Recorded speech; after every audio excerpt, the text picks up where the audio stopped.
தேசிய உறவுகள் அனைவருக்கும் வணக்கம். சற்று முன் தானாக கைதான சீமான் இந்த தலைப்பில் தான் இந்த காணொலியை நம்ம விரிவாக காண இருக்கோம். ஏன்னா பல ஊடகங்களும் பதிவு பண்ணும்போது சீமான் கைது அப்படிங்கிற வார்த்தையை ரொம்ப இலகுவாக சொல்கிறாங்க. சீமானை கைது செய்யலை, சீமான் தான் என்னை கைது செய்து கொள்ளுங்கள், மற்றவர்களை கைது செய்யும் போது நானும் அவங்களோட பயணிக்கிறேன்னு சொல்லிட்டு நேரடியாக அந்த போராட வந்த மகளிர் அவர்களோட அண்ணன் சீமான் அவர்களும் அதே பேருந்தில் ஏறி அவரும் கைதாகிறார். முதல் நிகழ்வு என்ன அப்படிங்கிறத பார்க்கலாம்.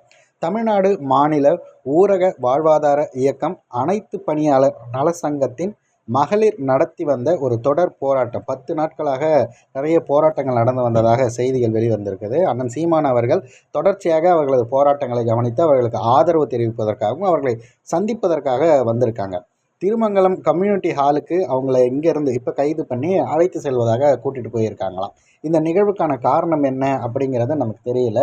அவங்க போராட்டம் நடத்தின அந்த வள்ளுவர் கோட்டை பகுதியில் அண்ணன் சீமான் அவர்கள் செல்லும் போதே அங்கே இருக்கக்கூடிய உயர் காவல் அதிகாரி அண்ணன் சீமான் அவர்களை தடுத்திருக்காங்க. காரணம் என்னென்னா, அங்கே போராட வந்த யாருமே அந்த இடத்தில் போராடுவதற்கான அனுமதியை அவங்க பெறலை. அதனால் அவங்க போராடக்கூடாது அப்படிங்கிறதுக்காக ஒவ்வொருத்தவங்களாக கைது செய்வதற்கும் அப்புறப்படுத்துவதற்குமான வேலைகளை தொடர்ச்சியாக அங்கே இருந்த காவல்துறையினர் செய்து வந்துட்டு இருந்தாங்க.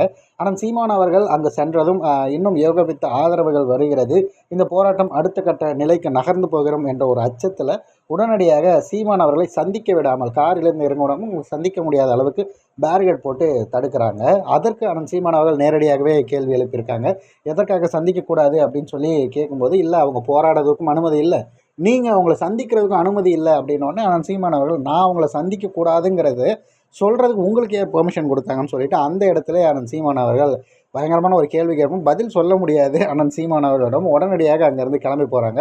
சரி, ஓகே, அப்போ அவங்கள கைது பண்ணுறீங்களா, அதே போல் நானும் அவங்களோட சேர்ந்து கைதாகிறேன், அவங்களுடைய போராட்டத்தில் கலந்துக்கிட்டேன்னு சொல்லிட்டு அண்ணன் சீமான் அவர்கள் அந்த போராட்ட காலத்துடைய அவர்களோடவே கைது செய்து அதே பேருந்தில் அவர்களுடைய சூழல் என்ன, தற்போது வரை அரசு என்னென்ன செய்திருக்கு, உங்களுடைய போராட்டத்தின் நோக்கம் என்ன அப்படிங்கிறதெல்லாம் அண்ணன் கேட்டிருக்கார். உண்மையிலே இதை கேட்க வேண்டியது அங்கே இருக்கக்கூடிய அமைச்சர் பெருமக்கள், முதலமைச்சர்கள் கேட்கணும். ஆனால் அவங்க கேட்க மாட்டாங்க. உண்மையிலே மக்களுக்காக யார் நிற்கிறார்களோ அவர்கள் தான் இதை செய்வார்கள்னு சொல்லிட்டு இந்த நிகழ்வு மூலயமா மக்கள் தெரிஞ்சுக்கணும். தொடர்ச்சியாக இந்த 4.25 ஆண்டுகால ஆட்சியில் 2 லட்சம் போராட்டங்களுக்கு பெர்மிஷன் கொடுத்துருக்கிறதா சொல்லியிருந்தாங்க. இப்போ யோசித்து பாருங்கள், எப்படிப்பட்ட ஆட்சியை இவர்கள் கொடுத்திருக்கிறார்கள்னு சொல்லிட்டு. ஏன்னா வாக்களிக்கும் முன் இந்த விடயங்களை எல்லாருமே ஒரு நாளையாவது யோசித்து உங்களது வாக்குகளை செலுத்த வேண்டும். மக்களுக்கான பிரச்சனை அப்படின்னு ஒன்று முதல் ஆளாக களத்தில் யார் நிற்கிறாங்க, உங்களுடைய பிரச்சனை என்னன்னு கேட்டு அதை எப்படி சரி செய்யலாம்னு யார் சொல்கிறாங்க அப்படிங்கிறத மக்கள் தான் இதன் பிறகு முடிவெடுத்து உணர வேண்டும்.